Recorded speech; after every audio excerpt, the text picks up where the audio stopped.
लक्ष्मी निवास मालिकेच्या येणाऱ्या पुढील भागात आपल्याला असं बघायला मिळत आहे की आता जान्हवी जयंतला चॅलेंज देते आहे की मुलं ही अशी मिळमिळीत आणि गोडच पाणीपुरी खातात.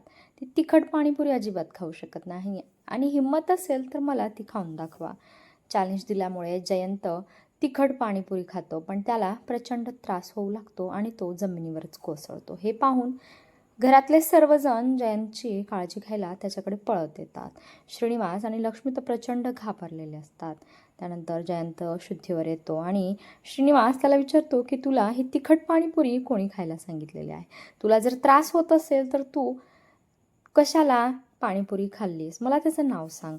आता जान्हवी प्रचंड घाबरलेली असते की जयंत जान्हवीचं नाव सांगेल का, आणि जयंत मात्र जान्हवीचं नाव न सांगता तिला तो वाचवण्याचा प्रयत्न करतो आणि एक जान्हवीचं जयंतने आता मनच जिंकलेलं असतं. काय जान्हवी आता जयंतशी फ्रेंडशिप करेल का, हे पाहणं खूप रंजक ठरणार आहे. इकडे आता भावनाला बांगड्या भरण्याचा कार्यक्रम सुरू असतो आणि तिथे आजी, रेणुका आणि सर्वच जण पोहोचलेले असतात.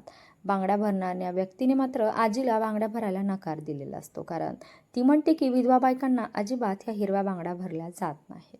भावना तिथे सुद्धा आजीची बाजू घेते आणि ती त्या बाईला चांगल्या शब्दामध्ये समजावून सांगते की विधवा बायकांना सुद्धा मन असतं आणि त्यांना आपण अशी तुच्छतेची वागणूक अजिबात द्यायला नको आहे. आणि भावनाचे हे सगळे धीराचे बोल ऐकून आजीने आता आजीचे मन भावनाने जिंकलेले असते.